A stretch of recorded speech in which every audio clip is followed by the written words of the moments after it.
नमस्कार। आज के सत्र में आपका स्वागत है। हमारे सामने एक व्यक्तिगत संस्मरण का अंश है। इसका शीर्षक है कलकत्ता सपनों की उड़ान 1986-1991। जी।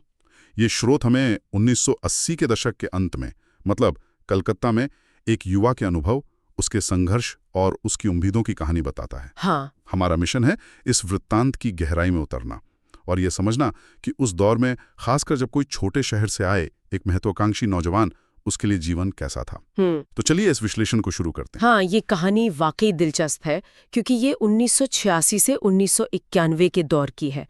लेखक ने, जैसा आपने कहा, हाल ही में बीएससी पूरी की है, बैचलर ऑफ साइंस जी। और भविष्य को लेकर थोड़ी अनिश्चितता है। परिवार की आर्थिक स्थिति भी बहुत मजबूत नहीं है और उसी दौरान उनकी दादी माँ का देहांत भी हुआ है। हाँ, ये तो काफी मुश्किल पृष्ठभूमि है। बिल्कुल। तो इस पृष्ठभूमि में कलकत्ता जाने का जो मौका मिलता है वो सिर्फ एक यात्रा नहीं लगता, वो एक महत्वपूर्ण मोड़ जैसा दिखता है। सही कहा आपने। ये केवल एक नया शहर देखने का अवसर नहीं था, बल्कि आत्मनिर्भर बनने और शायद परिवार को सहारा देने की एक बड़ी उम्मीद भी थी। जी बिल्कुल। तो आइए इस यात्रा के पड़ावों को जरा खोलते हैं और देखते हैं कि ये व्यक्तिगत परिस्थितियां जो थीं वो कैसे बड़े फैसलों को जन्म देती हैं। हाँ, तो कहानी की शुरुआत होती है पिताजी के एक परिचय से।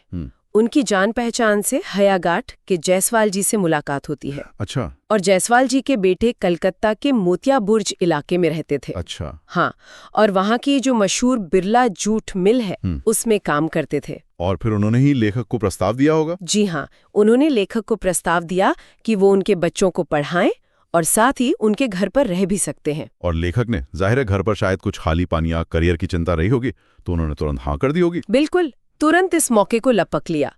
कलकत्ता जाने का उत्साह तो था ही। हाँ, वो तो हो गई। निश्चित रूप से। फिर आता है समस्तीपुर से कलकत्ता तक की ट्रेन यात्रा का वर्णन। वो पहली बार किसी महानगर को देखने का रोमांच। मन में हावड़ा ब्रिज और नेशनल लाइब्रेरी जैसी जो प्रसिद्ध जगह है उनकी छवियां।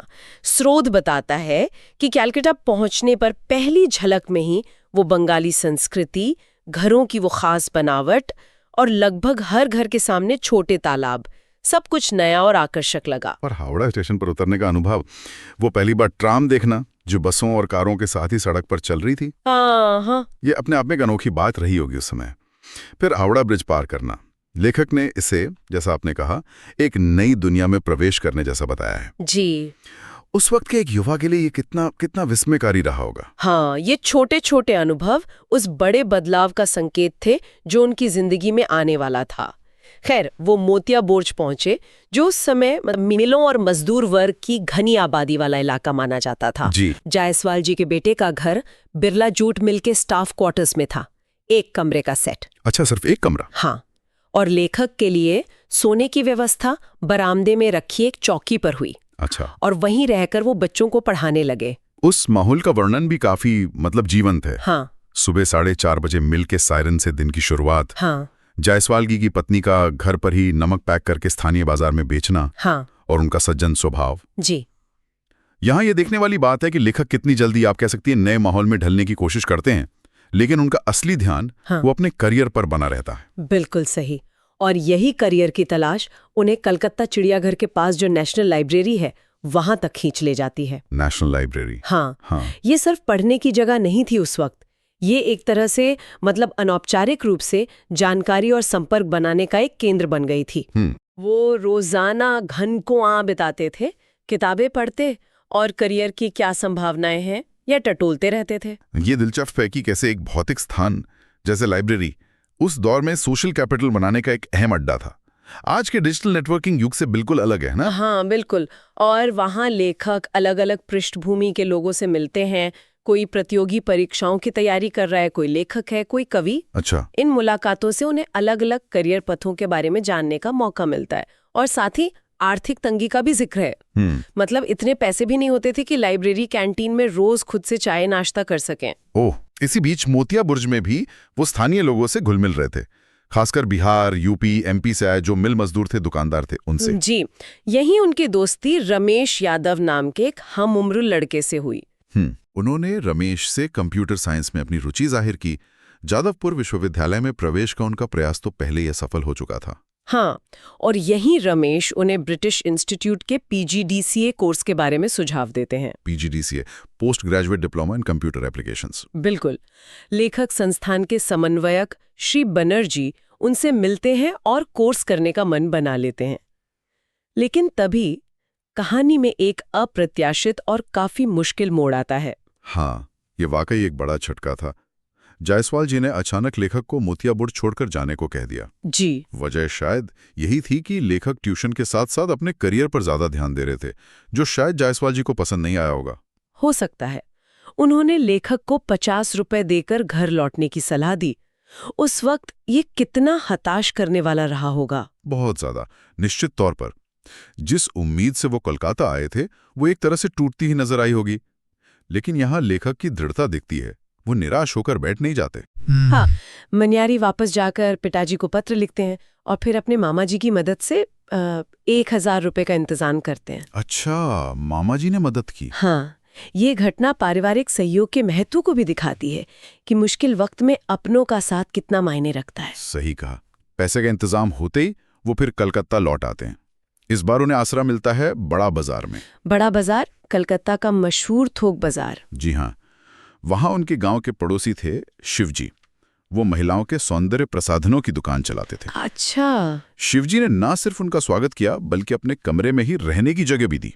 ये फिर से वही बात साबित करता है कि संकट के समय में वो पुराने सामाजिक संपर्क, गांव पड़ोस के रिश्ते कितने काम आते हैं। हाँ, शिवजी की मदद से एक अस्थायी ठिकाना तो मिला। इसके तुरंत बाद उन्होंने वो जो ब्रिटिश इंस्टीट्यूट का PGDCA कोर्स था उसमें दाखिला ले लिया और सुबह की क्लास जाने लगे। क्लास शुरू हो गई, रहने का अस्थायी इंतजाम भी हो गया, लेकिन एक स्थायी जगह की तलाश वो अभी बाकी थी। हाँ, वो चिंता बनी हुई थी। वो नियमित रूप से नेशनल लाइब्रेरी जाते रहे। वहीं कैंटीन में बिहार के कुछ छात्रों से बातचीत हुई। उन्होंने अपनी रहने की समस्या बताई और मदद मांगी। और यहीं से उन्हें राजेंद्र छात्र निवास के बारे में पता चला। अच्छा। ये शंभू चैटर्जी स्ट्रीट पर था और मुख्य रूप से जैसा बताया गया है चार्टर्ड अकाउंटेंसी यानी CAT तैयारी कर रहे बिहारी छात्रों का हॉस्टल था। लेकिन जैसा अक्सर होता है, हॉस्टल में जगह पाना कोई आसान काम तो नहीं रहा होगा। बिल्कुल नहीं। इसके लिए भी उन्हें नेटवर्किंग और सिफारिश का सहारा लेना पड़ा। अच्छा, कैसे? उन्हें जानकारी मिली कि मोतियाबुर्ज के जो स्कूल प्रिंसिपल थे श्री झा, उनका भतीजा अशोक उस हॉस्टल में काफी प्रभावशाली है। तो वो प्रिंसिपल साहब से मिले, अपनी पूरी कहानी बताई और अशोक के नाम एक सिफारिशी पत्र लिखवाया। फिर अशोक से मिले होंगे? हाँ, फिर अशोक से मुलाकात हुई, जिनका वर्णन स्रोत में सफेद कुर्ता पायजामा पहने एक सक्रिय व्यक्तित्व वाले युवक के रूप में किया गया है। लेखक ने मैथिली भाषा में अपना परिचय दिया और वो पत्र दिखाया। अशोक ने मदद का भरोसा दिलाया। ये दिलचस्प है कि कैसे वो साझा क्षेत्रीय पहचान, बिहारी होना, एक कनेक्शन बनाने में मददगार साबित हुई। बिल्कुल। अशोक उन्हें हॉस्टल समिति के अध्यक्ष श्री सत्यनारायण लाल दास उनसे मिलवाते हैं। पूरी स्थिति समझने के बाद अध्यक्ष महोदय उन्हें अस्थायी रूप से मतलब हॉस्टल के हॉल में अन्य छात्रों के साथ रहने की अनुमति दे देते हैं। चलो, कुछ तो हुआ, लेकिन अभी स्थायी जगह नहीं मिली थी। नहीं, अभी नहीं। यहां से शुरू हुआ असली इंतजार और प्रयास। करीब 1 महीने की लगातार भागदौड़ और अशोक की पैरवी के बाद आखिरकार उन्हें हॉस्टल में एक स्थायी जगह मिल ही गई। अच्छा, 1 महीने बाद? हाँ, शिवजी ने सामान शिफ्ट करने में उनकी मदद की।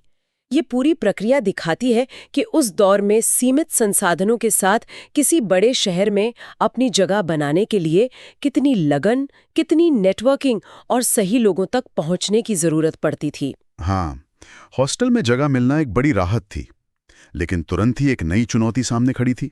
इस नए जीवन का खर्च कैसे चलेगा? सही बात है। हाँ, हॉस्टल पहुंचते ही खर्च का हिसाब सामने आया होगा। बिस्तर का किराया 50 रुपए प्रति माह, मेस का खर्च 350 रुपए, उधर कंप्यूटर संस्थान की फीस 200 रुपए महीना, यानी कुल मिलाकर लगभग 600 रुपए महीने का इंतजाम करना था। जी, शुरुआत में पिताजी ने 700 रुपए भेजकर सहारा दिया, लेकिन लेखक की कोशिश थी कि जल्द से जल्द आत्मनिर्भर बना जाए। और यहाँ फिर अशोक मददगार साबित हुए। उनकी मदद से लेखक को पहला ट्यूशन मिला, जिसे 150 रुपए महीने की आमदनी होने लगी। अच्छा, अशोक ने फिर मदद की? ये हुई ना बात। हाँ, एक शुरुआत थी। धीरे धीरे उन्होंने अपने संपर्क बढ़ाए होंगे और कुछ और ट्यूशन हासिल कर लिए होंगे। बिल्कुल। जल्द ही उनकी कुल कमाई लगभग 500 रुपए महीना हो गई। मतलब हॉस्टल और मेस का खर्च तो निकल ही जाता होगा। हाँ, अब वे कम से कम अपने हॉस्टल और मेस का खर्च खुद उठा सकते थे। ये आत्मनिर्भरता की दिशा में एक बहुत महत्वपूर्ण कदम था। सही में ये कड़ी मेहनत और नेटवर्किंग के जरिए अपनी राह बनाने का एक सटीक उदाहरण है। वास्तव में उनकी एक नियमित दिनचर्या स्थापित हो गई थी।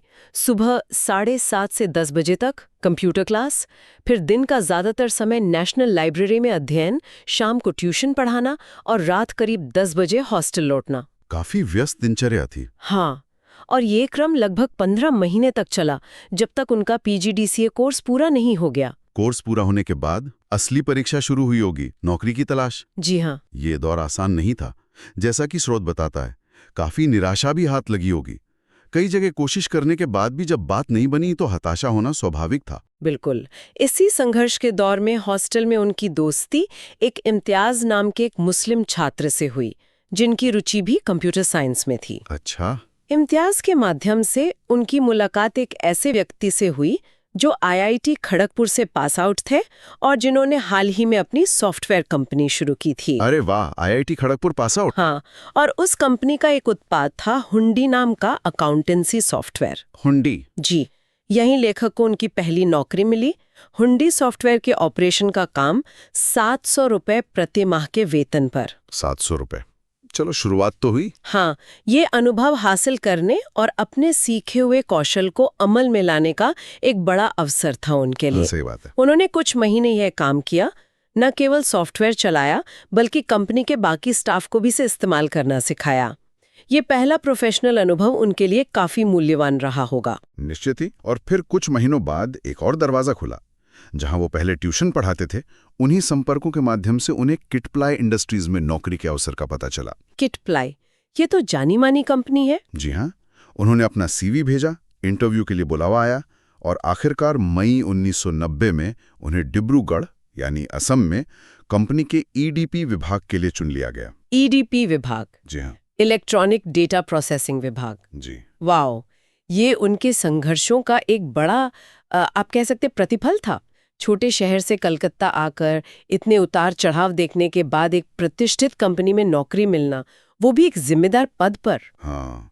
और इस नौकरी के साथ ही उन्हें पहली बार हवाई जहाज से यात्रा करने का मौका मिला। उसका भी जिक्र है, पहली हवाई यात्रा का। हाँ बिल्कुल, उस पहली हवाई यात्रा का वर्णन भी काफी उत्साह से भरा है। कैसा? लेखक ने अपनी बचत से नए कपड़े खरीदे, उन्हें सिलवाया, हॉस्टल से अपने एक सहकर्मी के साथ टैक्सी लेके दमदम हवाई अड्डे पहुंचे। एयरपोर्ट पर उनका एक बंगाली दोस्त अरूप गोस्वामी वो भी मिलने आया, जिनसे उनकी दोस्ती नेशनल लाइब्रेरी में ही हुई थी। अच्छा, तो पुराने दोस्त भी साथ थे। हाँ। फिर एयरपोर्ट की वो औपचारिकताएं, सुरक्षा जांच, पहली बार विमान के अंदर कदम रखना, सीट बेल्ट बांधना, ये सब अनुभव उनके लिए बिल्कुल नए और रोमांचक थे। फिर विमान का रनवे पर रफ्तार पकड़ना, उड़ान भरना और क्षण भर के लिए वो भारहीनता महसूस करना। हाँ, वो टेक ऑफ का एहसास। आसमान से नीचे देखने पर सड़कें पतली लकीरों जैसी दिख रही थीं। 1.5 घंटे की यात्रा जिसमें नाश्ता और चॉकलेट भी मिली। फिर डिब्रूगढ़ में लैंडिंग। ये यात्रा सिर्फ एक जगह से दूसरी जगह पहुंचना भर नहीं थी ना? बिल्कुल नहीं। ये प्रतीकात्मक रूप से उनके जीवन के एक नए चरण की शुरुआत थी।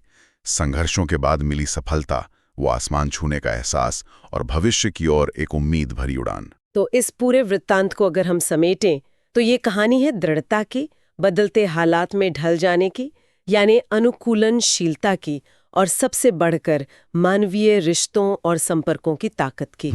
हमने देखा कि कैसे एक नौजवान ने सीमित संसाधनों के बावजूद अपने सामाजिक संपर्कों और अथक परिश्रम के बल पर न सिर्फ एक अनजान और बड़े शहर में अपनी जगह बनाई, बल्कि अपनी शिक्षा और करियर के लक्ष्यों को भी हासिल किया। और ये भी महत्वपूर्ण है कि नेशनल लाइब्रेरी या राजेंद्र छात्र निवास जैसी जगह हैं, वो महज इमारतें नहीं थी। नहीं, बिल्कुल नहीं। वे अवसर, समुदाय और आपसी सहयोग के केंद्र बिंदु बन गए थे। बिल्कुल सही कहा आपने। ये स्थान उस इकोसिस्टम का हिस्सा थे जिसने लेखक को आगे बढ़ने में मदद की।